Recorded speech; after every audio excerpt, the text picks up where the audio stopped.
Vamos a dar inicio con el estudio del día de hoy de primer libro de Samuel.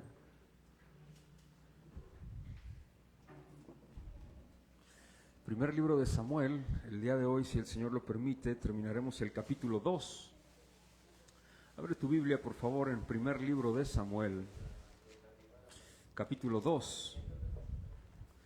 Permíteme dar inicio con una recapitulación de lo que vimos la semana pasada. La semana pasada vimos cómo una oración, la oración de quién, no sé si lo recuerdas, la oración de Ana. Y hablamos acerca de esta oración, profundizamos, vimos cómo esta mujer habló de una manera concisa, de una manera precisa y mostró ella mostró su corazón delante del Señor. Y esto es maravilloso y analizamos esta oración. Vimos esta arista, como la menciono, de la oración. A veces nuestras oraciones, yo mencionaba, son un poco, o no un poco, sino un tanto egoístas, porque nos enfocamos solo en nuestras necesidades, en nuestras aflicciones, cuando hay muchísimo más, por lo cual tenemos que dialogar con el Señor para que nuestra comunión con Él, y hablamos de esto, crezca, para que Él se lleve la gloria, la adoración y todo el honor, y que nuestras oraciones sean más enfocadas hacia Él y menos enfocadas hacia nosotros, ¿no?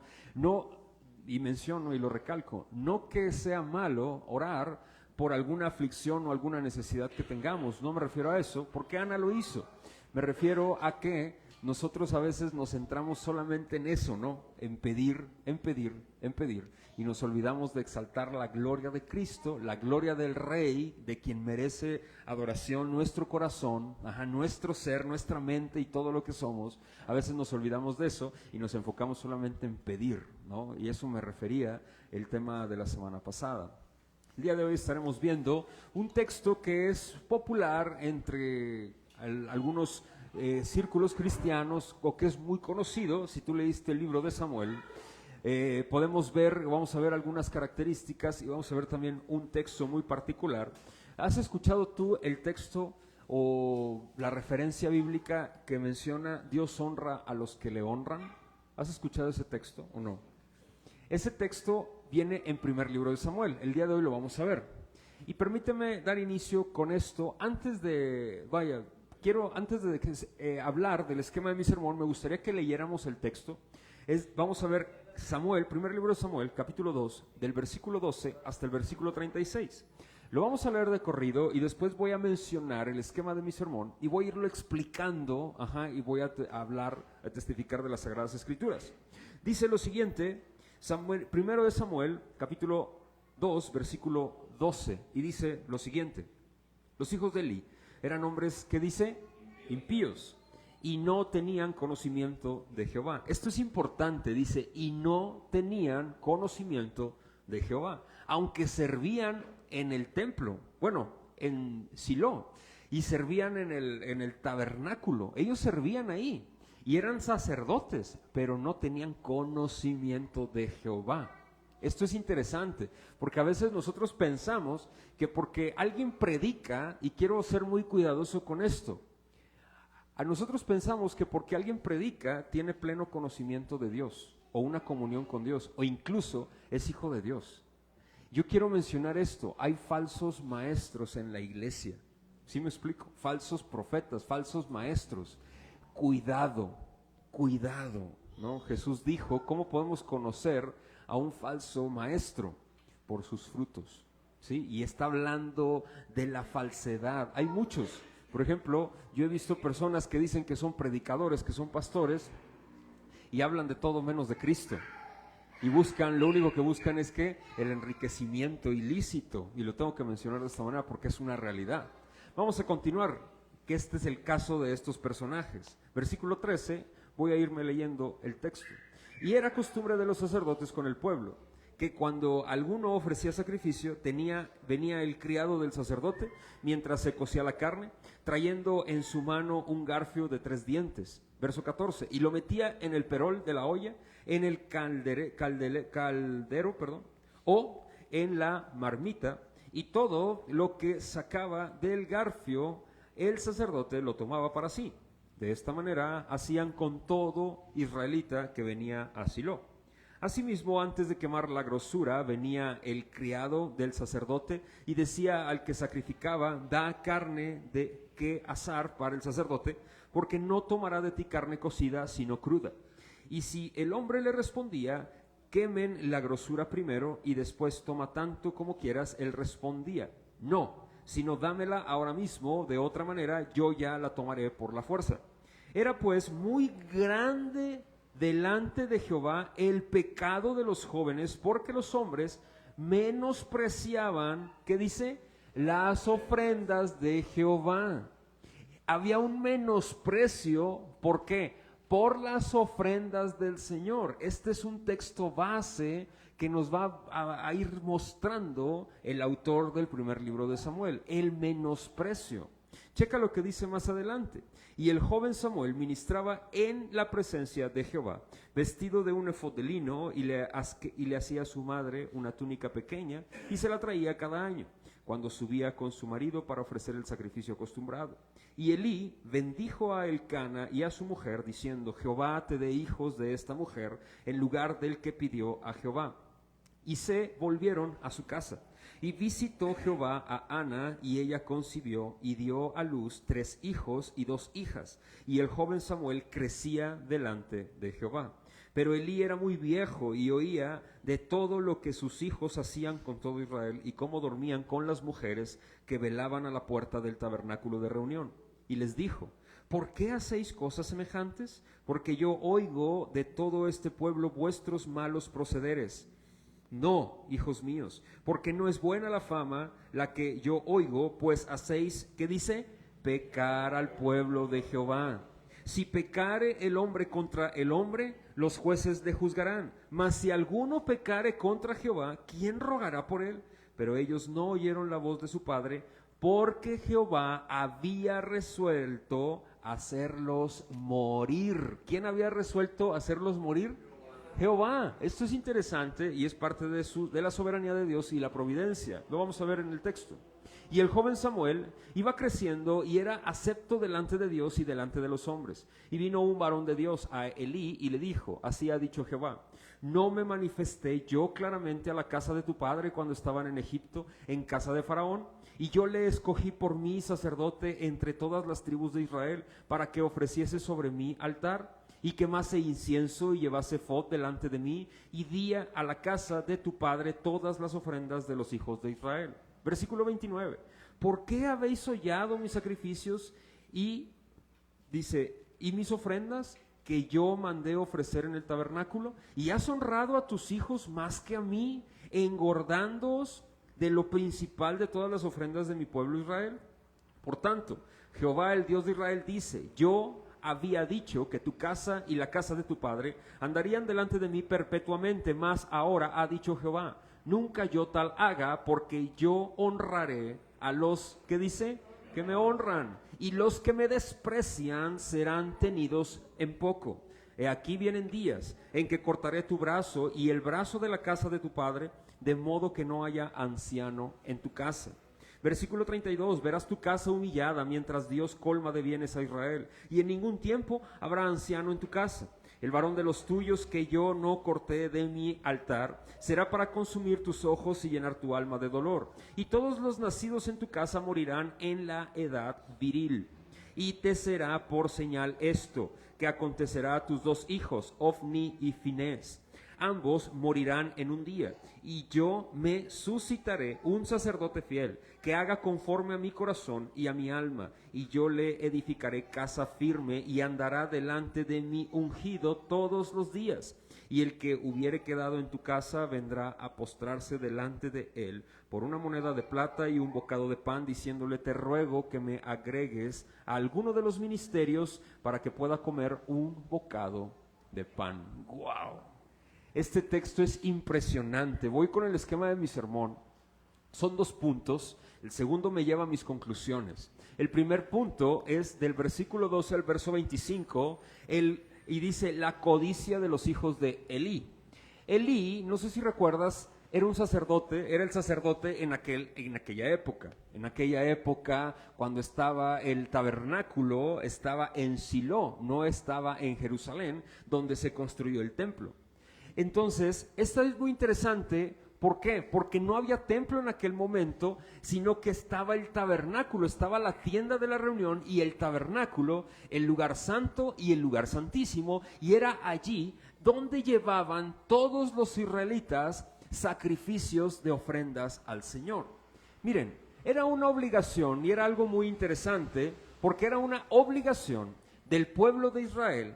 Al menos 3 sacrificios eran importantísimos y uno de ellos era el más importante, que era el sacrificio de la expiación, y se hacía una vez al año. De eso se hacían 3 más y era obligatorio que todos los líderes de casa, junto con sus familias, asistieran y llevaran sacrificios. Por ejemplo, esto era muy interesante y es muy importante comprenderlo. Me voy un poco a la historia de los sacrificios porque es muy importante que comprendamos este punto para poder entender el texto. Los sacrificios había varios. Supongamos que yo y estoy agradecido con el Señor por algo que Él me dio, ¿sí o no? Entonces, para yo estar, si yo estoy contento con algo que me dio el Señor, yo debía llevar una ofrenda. ¿A dónde? Al tabernáculo. Y yo la llevaba, era una ofrenda pequeña, era un animal, en el cual yo se lo entregaba al sacerdote, el sacerdote lo degollaba, ¿sí? Y ofrecía la carne. Y la grosura que es la grasa, ¿sí? ¿Tú has comido alguna vez tuétano?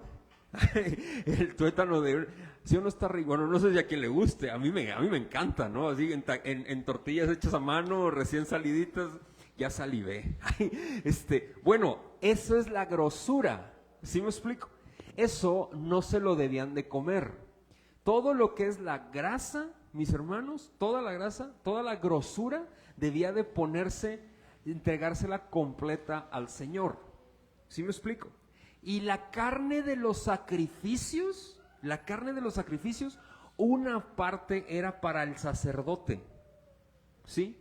Y otra parte, pero ya cocida y asada, no cruda. Y otra parte se consumía, en un asador, voy a utilizar este término para la comprensión más sencilla, en un asador grandote. Esa carne se ponía la grosura, subía el vapor, el humo, y toda esa carne se consumía. Y una parte de esa carne que se asaba se le daba al sacerdote. ¿Para qué? Para su manutención. No sé si me explico. Y así funcionaba el sistema sacrificial. Había 3 sacrificios, El sacrificio de la expiación, tenía que llevar cada líder de familia un animal, ya fuera un cordero, ya fuera un, ¿cómo se llama? Un buey, lo mencionan las familias más adineradas, que tuvieran mayor capacidad económica, y lo sacrificaban, y el líder de familia llegaba y ponía sus manos sobre el animal, y ese animal fungía como sustituto de ellos para el perdón de los pecados. No sé si me explico. O sea, esos pecados se pasaban al animal, ¿sí? Alegóricamente hablando, y era una ilustración. Degollaban al animal, la sangre la vertía el sacerdote en el lugar santísimo, ¿sí? Por el nombre de la familia y en el nombre también de todo el pueblo. Esto es muy importante porque ¿sabes qué era lo que hacían los hijos de Elí? Elí era el sumo sacerdote, descendiente de Aarón. En este momento existía un hombre que se llamaba Elí. ¿Te acuerdas de él? Ese hombre tenía 2 hijos. Ese sacerdote le dijo a Ana que estaba borracha. ¿Sí te acuerdas de él? Bueno, pero él dijo, dijo ella, yo no estoy alcoholizada, mi señor. Mire, yo estoy orando y estoy derramando mi corazón. Bueno, ese hombre tenía 2 hijos y sus 2 hijos fungían como en el ministro del tabernáculo. Entonces la gente, supongamos yo soy un israelita, llevaba mi sacrificio, pero ellos decían, no, que le den la carne cruda, ¿sí?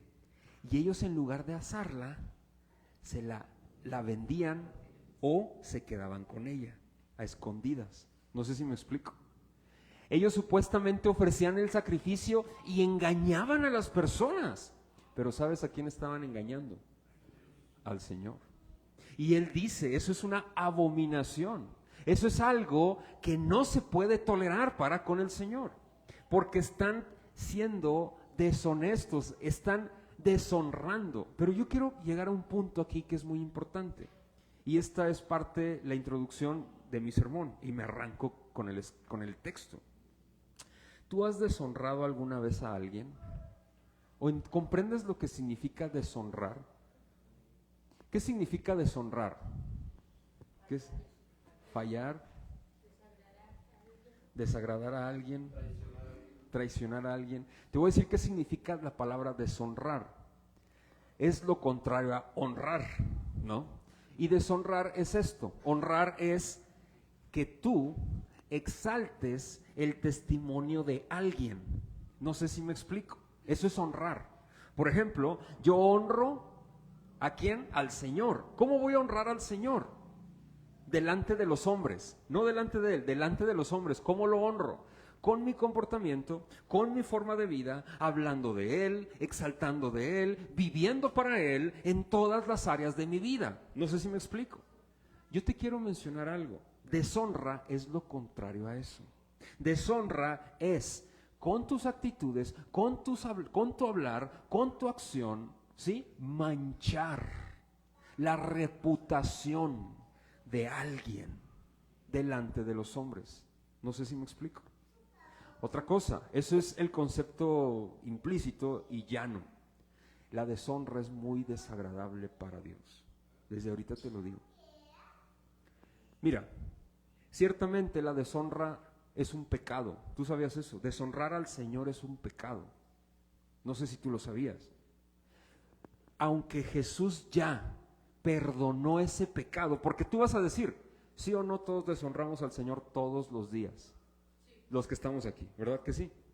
Ok, lo reconocemos. Aunque Jesús ya perdonó ese pecado y murió por ese pecado de deshonra, ¿sí? Eso no me exime, no nos exime. ¿Qué significa eso? No nos exenta ni a ti ni a mí de estar, de ser, ¿cómo se llama? De tener consecuencias por manchar el nombre de Dios. Mira, yo quiero ser claro en esto. Cuando deshonramos a una persona, mis hermanos, su reputación se ve manchada por tu persona. ¿Sí me explico? El nombre de Jesús, el nombre de Dios, es manchado todos los días por nosotros, por el ser humano. ¿Sí me explico? Pero te digo algo, tú no eres un ser humano común y corriente, tú eres su hijo, tú eres su hija. No sé si me explico. Es como cuando un hijo te falla, que ella es grande y deshonra lo que tú le has enseñado. Se siente horrible, ¿a poco no? Imagínate cómo dices, bueno, imagínate cómo se sentirá el Señor. No, ¿sabes qué pasa? El nombre de Dios se mancha delante de los hombres, mis hermanos. Mira, Dios, otra vez lo reitero, aunque Jesús ya perdonó ese pecado de deshonra en la cruz del Calvario y el Señor ya perdonó eso, lo que pasa, eso no nos exime a nosotros de manchar el nombre de Dios delante de los hombres, mis hermanos. ¿Sí queda claro eso? Porque nosotros tenemos la obligación de exaltar el nombre de Cristo a donde quiera que vayamos. Y eso es una obligación, familia. ¿Delante de quién? De los hombres. De los hombres. No sé si me explico. ¿Sabes cómo te puedes dar cuenta si tú no has exaltado el nombre de Dios o si no lo estás exaltando? Cuando una persona inconversa se da cuenta que eres cristiano y hace esta expresión: ¿a poco eres cristiano? No manches, yo pensaba que no. Ahí estás, cuidado, cuidado, porque ahí es un claro testimonio de que estás manchando el nombre de Dios delante de los hombres. ¿Sí me explico? Ay, hermano, yo lo he hecho. Arrepiéntete, arrepiéntete. Hay en Cristo hay perdón. En el Señor hay perdón. Arrepiéntete. Hoy vamos a ver este punto que es muy interesante porque nosotros, mira, es que la gracia, es que ya estamos en el Señor, es que por medio de la gracia Dios nos perdona. No, hermano, ya te perdonó, pero no confundas la gracia con tus responsabilidades como cristiano. El cristiano tiene responsabilidades cívicas, tiene responsabilidades morales delante de los hombres, pero primero delante de Dios. Nosotros lo hacemos y nos comportamos como cristianos porque somos hijos ¿de quién? De Dios. Y si yo soy hijo de Dios, yo voy a ser hijo de Dios delante de los hombres. No sé si me explico. Y eso es muy importante. Es muy importante. Quiero que vayamos al texto y checa lo que dice esto, familia, de la codicia de los hijos de Elí. Del versículo 12 hasta el versículo 15, aquí está explicando lo que hacían los hijos de Elí. Y ya lo expliqué ahorita en mi introducción, lo que hacían los hijos de Elí era muy sencillo, yo llevaba mi sacrificio y lo que hacían ellos decían, lo echaban al asador o la mayoría de la carne, aquí lo dice, no, sino que la querían cruda. ¿Por qué la querían cruda? Para venderla, para comerciar con ella. No sé si me explico. Esto lo hacían los sacerdotes paganos y vendían la carne en las carnicerías de aquella época. Lo dice más adelante Pablo años después en Corinto, ¿no? Y esto es importante entenderlo porque aquí había corrupción y deshonra, mis hermanos. Familia, checa lo que dice en el versículo 15. Asimismo, antes de quemar la grosura, lo que te decía, ¿sí? La grasita en el asador, que esto en la ley se tenía que ofrecer absolutamente todo quemado al Señor. No se comía, todo quemado. Dice, el criado del sacerdote y decía al que sacrificaba, da carne que asar para el sacerdote, porque no tomará de ti carne cocida, sino que cruda. Esto era una ofensa grave, porque el Señor no había ordenado eso. Checa lo que dice en el versículo 16. Y si el hombre le respondía, quemen la grosura primero y después toma tanto como quieras, él respondía, no, sino dámela ahora mismo, de otra manera yo la tomaré por la fuerza. Versículo 17, era pues muy grande delante de Jehová el pecado de los jóvenes. ¿De qué? De los hijos de Elí, Ofni y Finés. Y esto es interesante porque dice, el pecado era muy grande delante de los jóvenes porque los hombres menospreciaban las ofrendas ¿de qué? De Jehová. Mis hermanos, ellos menospreciaban las ofrendas del Señor. Quiero hacer un paréntesis aquí. ¿Tú cómo crees que hoy puedes menospreciar las ofrendas del Señor? ¿Tú crees que hoy puedas menospreciar las ofrendas del Señor?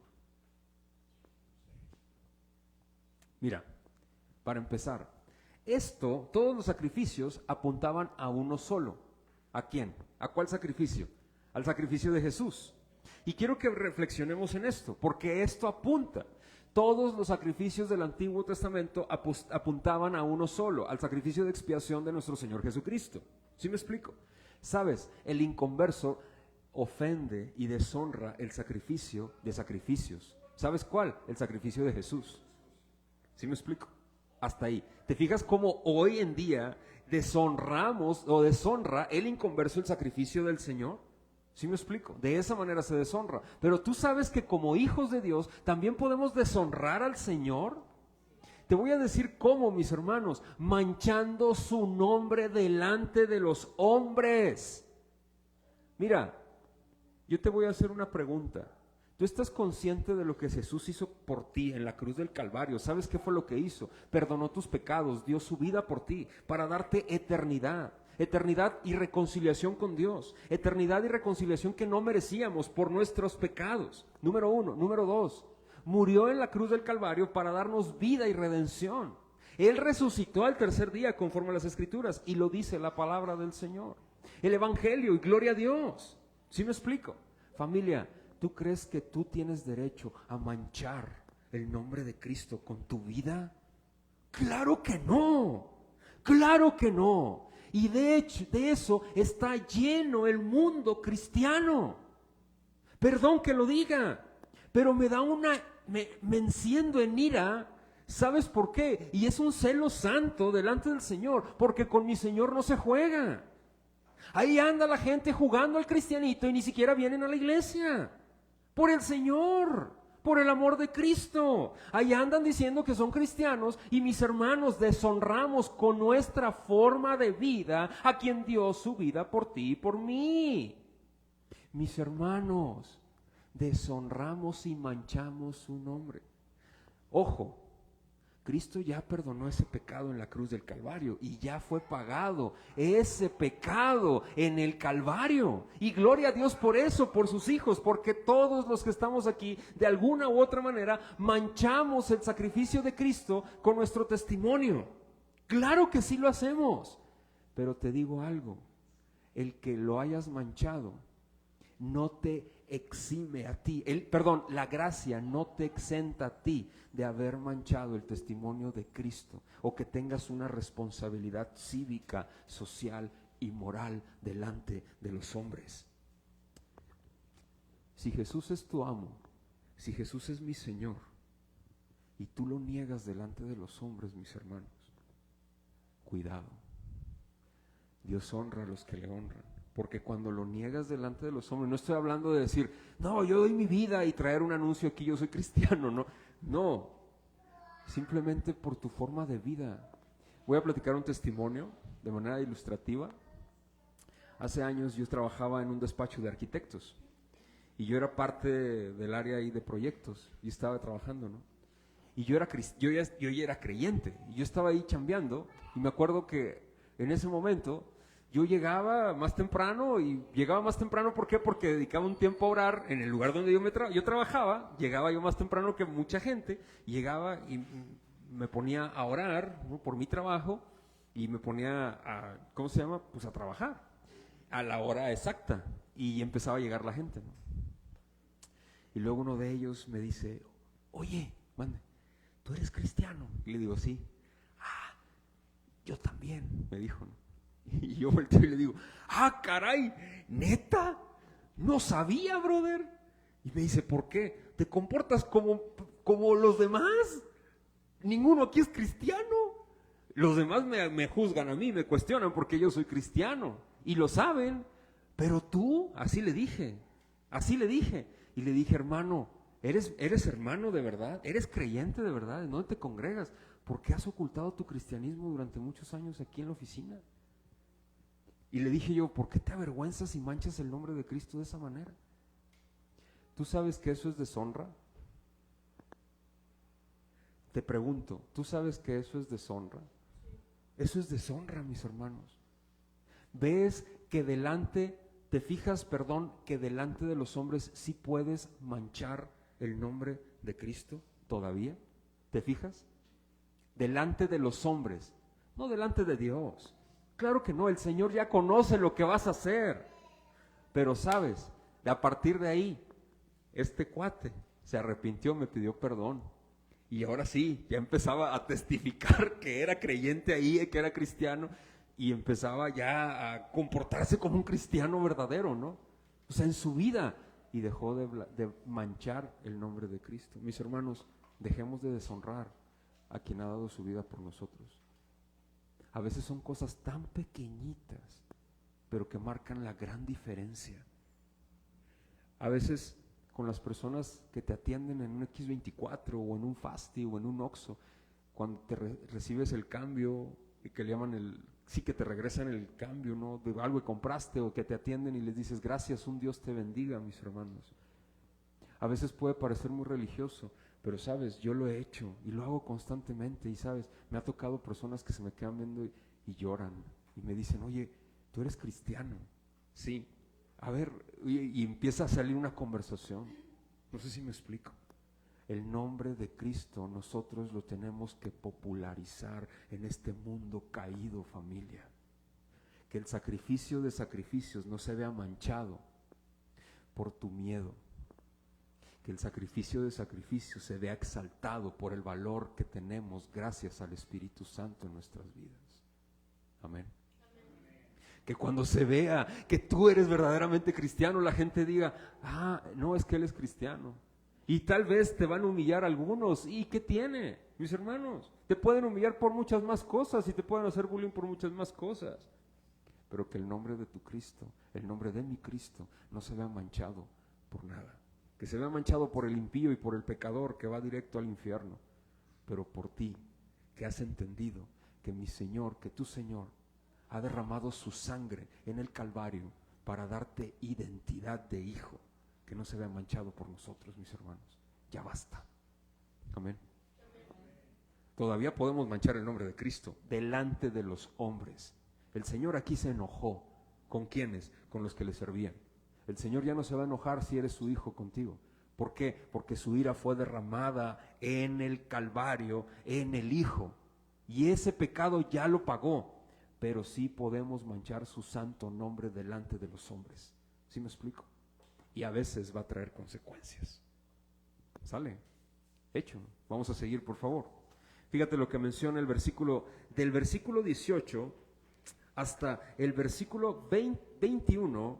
Aquí está mencionando algo muy interesante, porque habla de la comparativa del ministerio de los hijos de Elí con la comparativa del joven Samuel, que iba creciendo y se iba fortaleciendo, y él iba amando y adorando cada vez más y más y más y más al Señor. Checa esto muy interesante en el versículo 21, porque Ana, la mamá de quién, ¿te acuerdas quién era Ana? ¿La mamá de quién? De Samuel. La mamá de Samuel, Ana, tuvo más hijos, tuvo 5.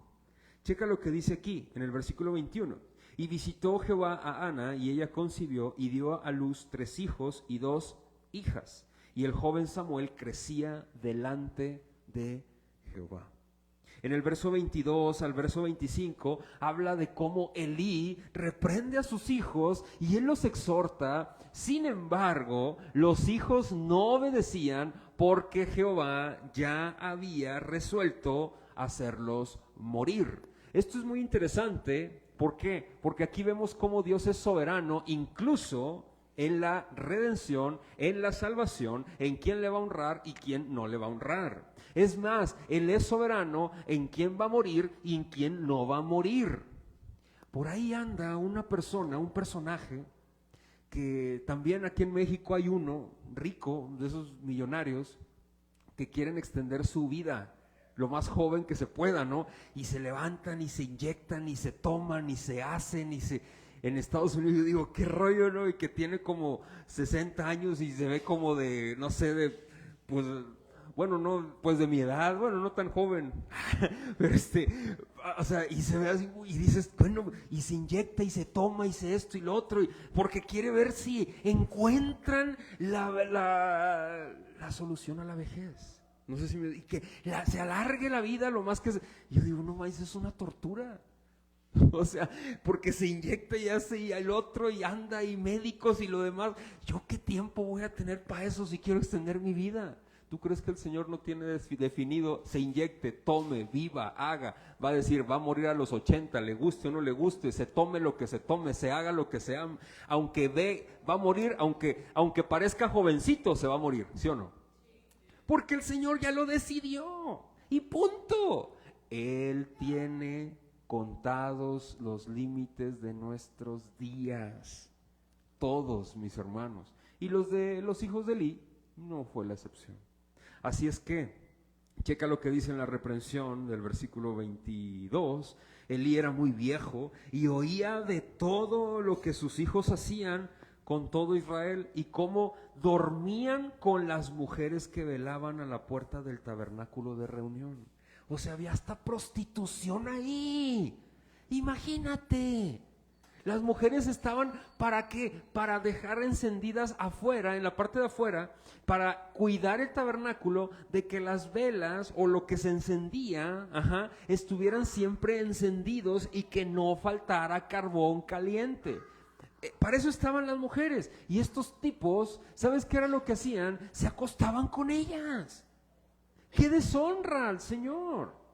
Checa más adelante, y Elí ahí en su reprensión, y él les dijo en el verso 23, ¿por qué hacéis cosas semejantes? Porque yo oigo que de todo este pueblo vuestros malos procederes. No, hijos míos, porque no es buena fama la que yo oigo, pues hacéis pecar al pueblo de Jehová. Si pecare el hombre contra el hombre, los jueces le juzgarán. Mas si alguno pecare contra Jehová, ¿quién podrá rogar por él? Pero ellos no oyeron la voz de su padre, porque Jehová había resuelto hacerlos morir. Estos tipos eran unas, como dicen en mi tierra, no sé si se entiende la expresión, unas fichitas. ¿Sí se entiende eso, no? Unas fichitas. Entonces, checa otra vez la comparativa del joven Samuel, desde el versículo 26, en el versículo 26, y cierra con esto. Y el joven Samuel iba creciendo y era acepto delante de Dios y delante de los hombres. La codicia de los hijos de Elí, mis hermanos y hermanas, la codicia, familia, ellos traficaban con las ofrendas del Señor. Ellos no tenían filtro para violar, o sea, el pacto del Señor. ¿Te acuerdas en el primer versículo, versículo 12, dice que ellos no conocían a Jehová? Aunque servían al Señor, pero no le conocían, sabes, ellos eran traficantes, eran corruptos, eran pecadores, no eran regenerados. Ellos no habían nacido de nuevo, eran impíos, los cuales estaban dedicados al servicio del tabernáculo en ese momento. Y esto, familia, es muy interesante porque a mí, yo creo que al Señor no se le escapó de las manos que se escribiera esto. O sea, que Él exhibiera que había personas que se dedicaban al servicio del tabernáculo y que no creían en el Señor, que no le conocían. Esto yo no creo que se le haya escapado de las manos al Señor de manera providencial. ¿Y sabes por qué lo escribe, mis hermanos? Porque vendrá un sacrificio, y esto apunta a un sacrificio mayor, el cual será menospreciado por el mundo entero. Y es este sacrificio de Cristo. No sé si me explico. Será deshonrado por todos. Y 3, esto es un aviso para todos sus hijos, para todos nosotros. Mis hermanos, no manchemos el nombre de mi Cristo, de tu Cristo, delante de los hombres. ¿Sale? Voy a continuar con lo siguiente, y esto lo voy a concluir ahorita en las conclusiones, porque yo cómo puedo menospreciar en mi corazón el sacrificio de Cristo, me resulta esa pregunta, ¿no? Yo lo mancho delante de los hombres, pero ¿cómo? ¿Me explico? Pues tendríamos que vivir encerrados en todos aquí en comunidad, ¿no? Y encerrados sin hacer nada, ¿no? Así como, no, ¿de qué está hablando? Ahorita lo voy a mencionar. Desde el versículo 27 hasta el versículo 36 viene un varón de Dios a Elí, esto es un profeta, y le dijo en el verso 27, así ha dicho Jehová, no me manifesté yo claramente a la casa de tu padre, esto es a Aarón, cuando estabas en Egipto en la casa de Faraón. Y dice más adelante, y yo le escogí por mi sacerdote entre todas las tribus de Israel para que ofreciese sobre mi altar y quemase incienso y llevóse ephod delante de mí. Y di a la casa de tu padre todas las ofrendas de los hijos de Israel. Verso 29, ¿por qué habéis hollado mis sacrificios y sus ofrendas que yo mandé ofrecer en el tabernáculo, y has honrado a tus hijos más que a mí, engordándoos de lo principal de todas las ofrendas de mi pueblo Israel? Por tanto, Jehová, el Dios de Israel, dice, yo había dicho que tu casa y la casa de tu padre andarían delante de mí perpetuamente, mas ahora, ha dicho Jehová, nunca yo tal haga, porque yo, ¿qué dice? Honraré a los que me honran, y los que me desprecian serán tenidos en poco. Checa lo que está hablando el Señor por boca de un profeta. Está diciendo, las personas que menosprecian mi ofrenda, ¿sí me explico? Que menosprecian mi ofrenda, están menospreciándome a mí, me están deshonrando. Esto apunta al sacrificio de Cristo. Ahora, esto es importante. ¿Por qué, mis hermanos? Nosotros manchamos el nombre de Cristo aquí en la tierra delante de los hombres. ¿Sabes? Y quiero entrar en mi conclusión, porque me va a llevar a los siguientes textos. ¿Tú cómo puedes deshonrar el nombre de Cristo hoy? ¿Cómo? ¿Qué es lo que Dios más ama? ¿Qué es lo que Dios más ama? A su pueblo, a la iglesia. ¿A qué vino Jesús? ¿A morir por quién? Por sus ovejas. ¿Pero por los del mundo? Por sus ovejas, por los pecados de sus ovejas. ¿Sí te fijas? Entonces, ¿qué es lo que Dios más ama? A su pueblo, mis hermanos, a su iglesia. Lo ama hasta la muerte. ¿Sí me explico? Nos ama hasta la muerte. Y muerte de cruz. O sea, fíjate cómo podemos, ahí vamos viendo, aterrizando este punto, cómo deshonramos el día de hoy el nombre de Cristo. Cuando deshonramos a lo que más ama delante de los hombres. ¿Sabes a quién? A su iglesia. Mira, la Biblia muestra una ilustración del matrimonio. Es esta figura del matrimonio. ¿Sabes por qué es el matrimonio? Dios inventó el matrimonio, ¿tú sabías eso? Pero ¿sabes el significado que tiene el matrimonio? De reflejar la unión entre Cristo con su iglesia. Y el matrimonio, cuando tú te casas y sellas un pacto con esa persona con la cual quieres vivir, ¿sí? Estás ilustrando proféticamente que así va a ser la unión entre Cristo con su iglesia cuando estemos con Él. ¿Sabes por qué Jesús no se casó? Luego ahí andan textos que dicen que se casó y que María Magdalena y que tuvo un hijo y que guara la cuchara. No, esos son falsos. Jesús no tuvo hijos. Aquí estamos todos sus hijos, los que hemos creído en Él. Ahora, esto es importante. ¿Por qué no se casó? Porque Él se va a casar. Cuando Él venga, ¿y se va a casar con quién? Con su iglesia. Nosotros somos la novia en sentido figurado. ¿Por qué dice que somos la novia? Porque apunta al matrimonio. ¿Cómo se le dice a la chica, a mi esposa, antes de ser mi esposa, cuando iba al altar? ¿Cómo se le decía? La novia, y se viste de blanco y se pone. ¿Por qué? Esto ilustra la gloria de la iglesia, una iglesia sin mancha ni arruga. No sé si me explico. Eso es importante. Y yo, el hombre, soy su cabeza y reflejamos a Cristo. ¿Sí me explico? Este es el sentido del matrimonio. Por eso, mis hermanos, imagínate. Si alguien le pone la mano a la iglesia en el mundo, ¿y quién es el novio? ¿Qué va a pasar? Si alguien pone la mano encima de mi esposa, no respondo. O sea, dice, ay, pero pues usted es pastor, hermano, ¿y qué? No estoy manco, gracias a Dios. O sea, y Dios me la ha dado para defenderla, ¿a poco no? Si el Señor, ¿a quién va a defender? Si el Señor, si humillan a la iglesia, ¿quién la va a defender? El amo de la iglesia. ¿Qué es lo que más ama? A su iglesia. Mis hermanos, nosotros no tenemos por qué manchar su nombre. No sé si me explico. Al contrario, ¿de qué forma nosotros podemos estar manchando el nombre de Cristo delante de la sociedad cuando nosotros reflejamos división dentro de la iglesia, por ejemplo? Cuando hablamos mal delante de las personas, de nuestros hermanos. Mis hermanos, qué tristeza me da, pero lo tengo que mencionar. Yo me he dado cuenta que hay personas aquí que hablan de mí. Y dices tú, ¿qué rollo? Mal. O sea, no bien, mal. Y digo yo, no manches. O que dicen, ay, mira el pastor, qué exagerado. O que, ay, mira esto. O que, ay, mira el otro. Mira, yo no soy Dios.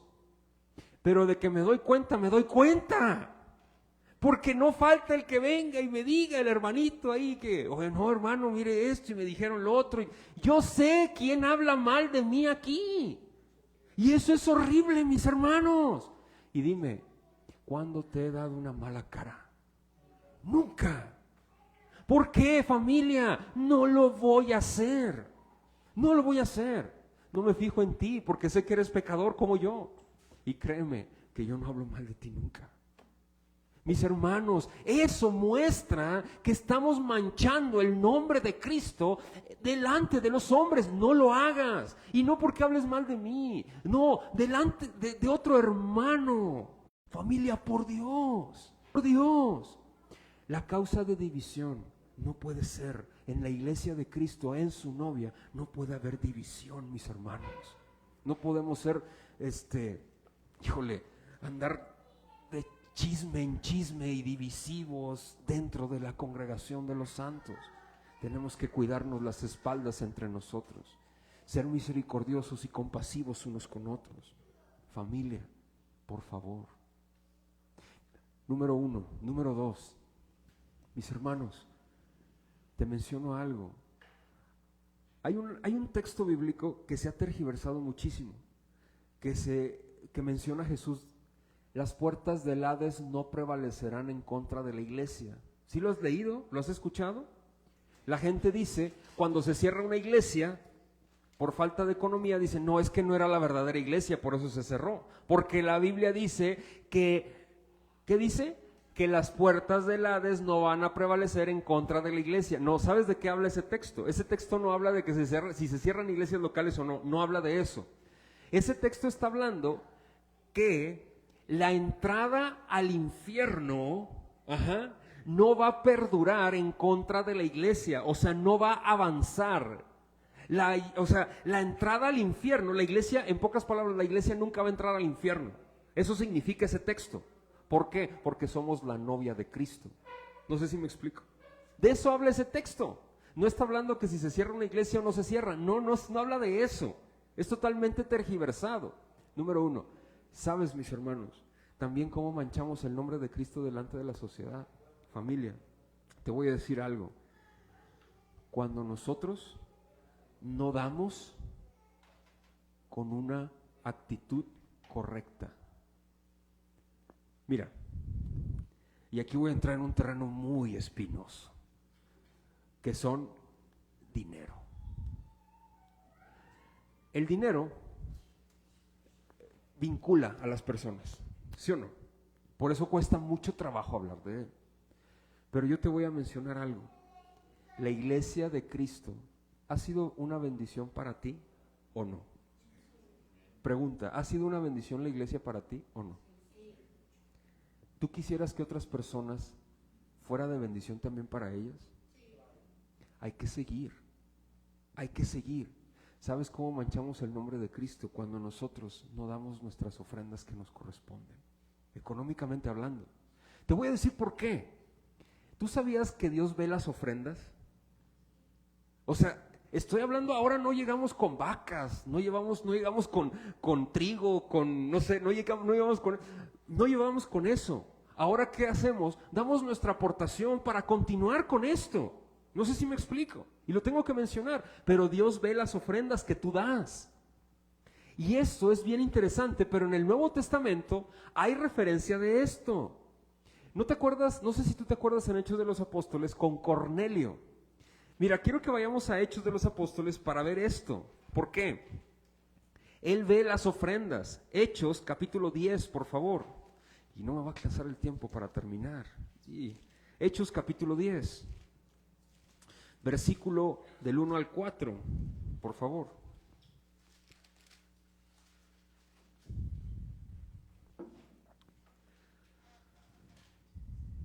¿Sabes por qué Dios ve las ofrendas? ¿Sabes por qué las ve? Te lo voy a decir bíblicamente. Porque lo que tú das o lo que tú tienes la capacidad de dar, manifiesta cómo está tu corazón. Mira, Hechos capítulo 10 del 1 al 4. Eso lo dice Pablo en 1 de Timoteo capítulo 6. Dice, Hechos 10 del 1 al 4, había en Cesarea un hombre llamado Cornelio, centurión de la compañía llamada La Italiana, piadoso y temeroso de Dios con toda su casa, y que hacía muchas limosnas, esto es, muchas donaciones, muchos donativos. Cuando vemos el término limosna aquí, ¿qué nos imaginamos? Pues que buscamos unas moneditas ahí de a peso, ¿no? Ahí de 2 o 3 pesos. Eso es una limosna, ¿no? No, el término limosna aquí en el griego no es eso. Aquí el término es dar para las necesidades de los pobres. Eso significa el término limosna aquí en el griego. Ahora, esto es importante, por lo dice, al pueblo, y oraba a Dios siempre. Vio claramente una visión, como a la hora 9 del día, que un ángel de Dios entraba donde él estaba y decía, fíjate lo que le decía Cornelio. Él, mirándole fijamente y atemorizado, dijo, ¿qué es, Señor? Y él dijo, tus oraciones, ¿y qué dice? ¿Han qué? Han subido para memoria delante de Dios. ¿Qué significa esto? Que Dios ha escuchado tus oraciones y ha visto tus ofrendas. Y ha visto lo que tú has hecho por el pueblo. No sé si me explico. Dios ve lo que tú oras, escucha lo que tú oras, Cornelio, y también ha visto lo que tú has dado y lo que tú has hecho por el pueblo para darle a los pobres. No sé si me explico. Aquí Dios nos muestra que Él ve lo que nosotros damos, mis hermanos. En pocas palabras. Esto es muy interesante. Y más adelante, y me voy a resumir todo esto, porque más adelante en Corinto, Pablo lo dice también y se lo dice al pueblo. El que siembra escasamente, ¿qué dice? Segará, recogerá escasamente. ¿Por qué? Porque Dios ama al dador, ¿qué? Alegre. ¿Qué significa eso? Una persona, cuando es fácil para desprenderse de algo, ya sea en especie o ya sea para apoyar, y esa donación que habla Pablo en Corinto es para la iglesia de Jerusalén, y es una donación en dinero. Pero él dice, cuando una persona se le facilita eso, está dando testimonio de que su corazón ha sido restaurado. Miren, ¿te acuerdas qué fue lo que Dios en el primer libro de Samuel reprendió? La codicia. ¿De quién? De los hijos de quién? De Elí. La deshonra ante sus ofrendas. Yo no sé si tú ofrendas, no sé cómo te administres, pero lo que sí te quiero decir es que Dios ve tu corazón y sabe. No sé si me explico. Eso es lo que yo te quiero decir. Y cuando manchamos el nombre de Cristo, lo podemos hacer tan fácil, mis hermanos, pero tan fácil. Ay, hermano, no, no me convence. Vamos a ver un texto más, ¿sí? Acerca de las ofrendas. Primera de Timoteo capítulo 6. Más adelante. Y voy a concluir con esto y voy a dejar en pausa para el siguiente sermón. Primera de Timoteo capítulo 6. Por favor. Primera de Timoteo capítulo 6. Porque Él ve nuestras ofrendas, mis hermanos. El dar es la materialización de donde se encuentra tu corazón, mis hermanos. Mira, ¿en dónde está tu corazón?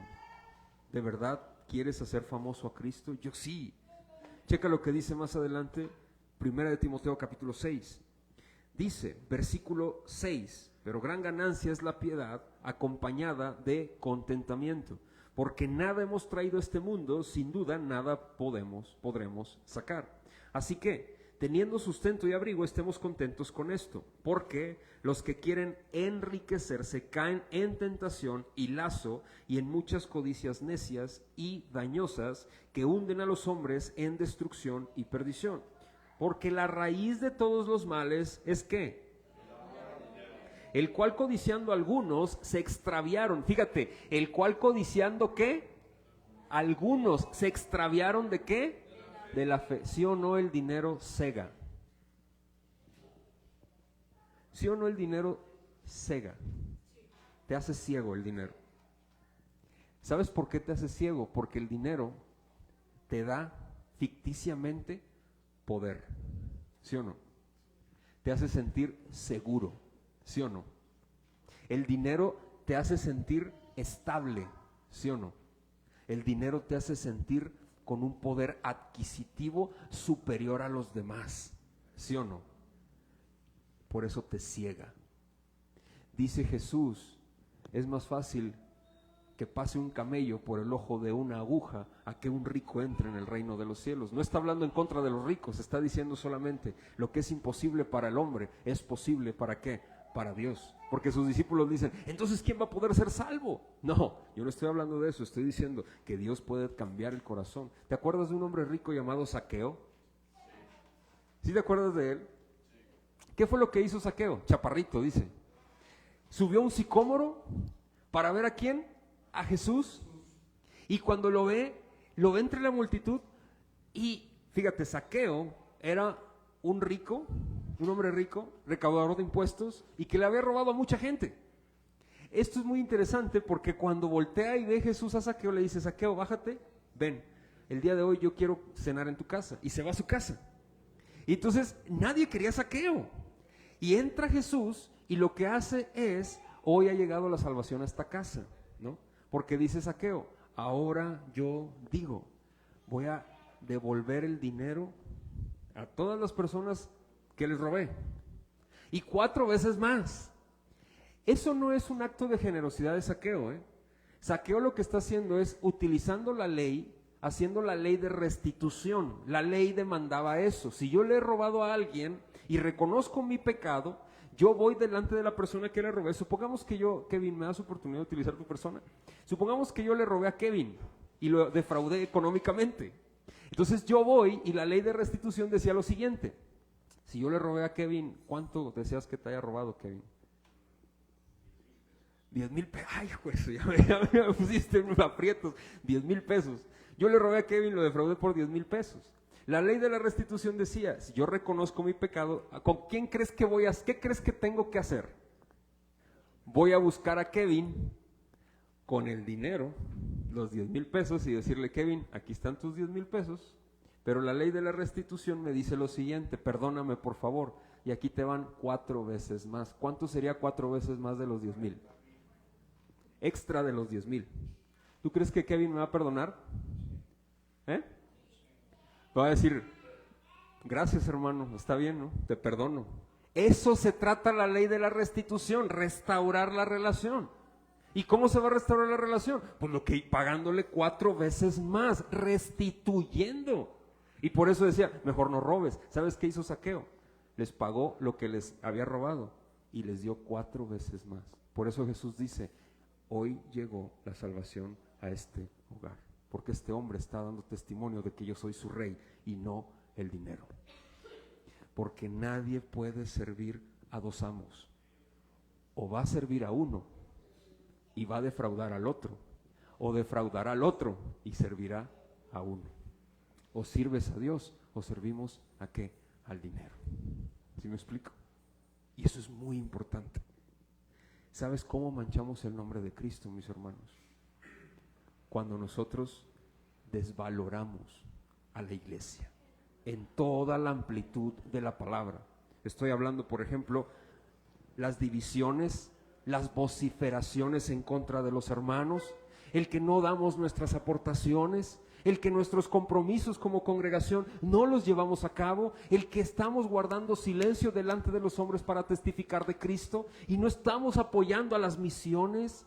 Mis hermanos, otra cosa, también es muy importante esto, cuando nosotros no apoyamos, familia, al desamparado, al huérfano, cuando no los apoyamos dentro de la iglesia, estamos manchando el nombre de Cristo delante de los hombres.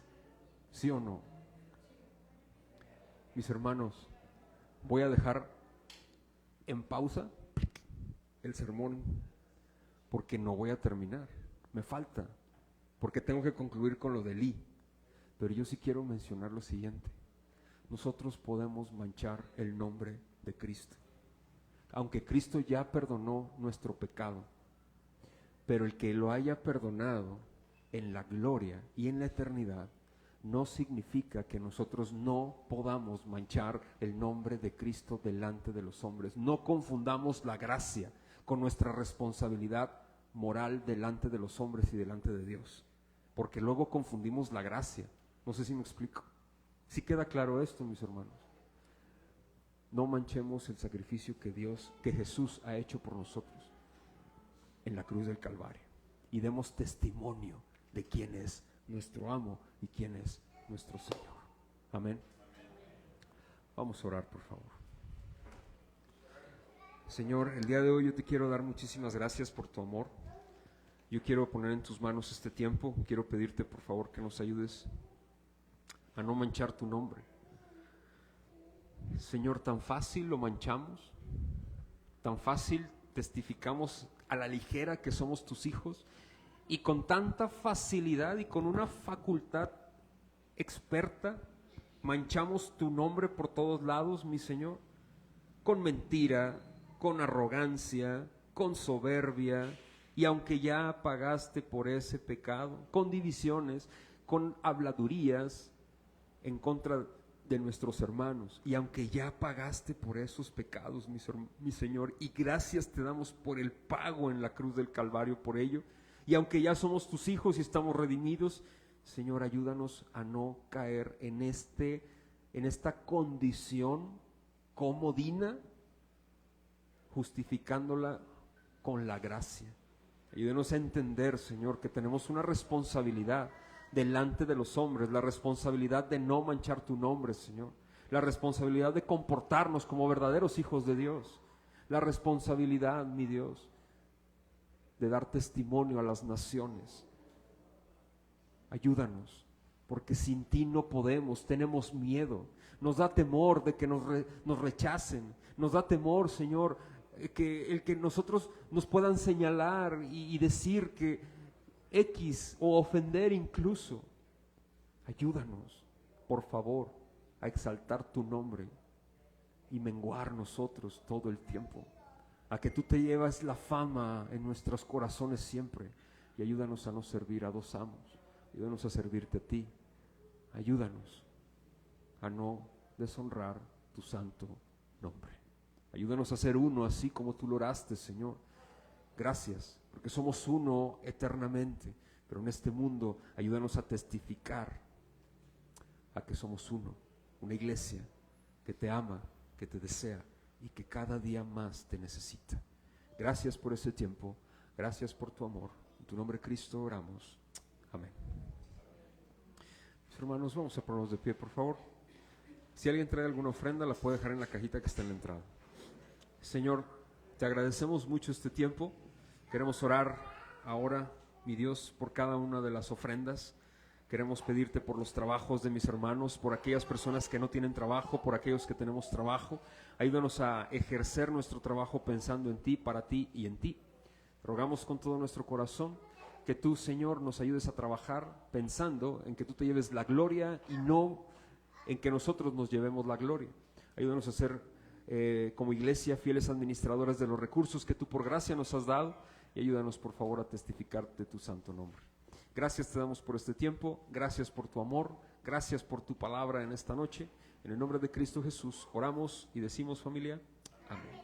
Que la gracia del Señor sea contigo. Si el Señor nos lo permite, nos vemos el domingo. Los que están en el curso de teología bíblica y sistemática, el domingo a las 10 aquí nos vemos. Gracia y paz.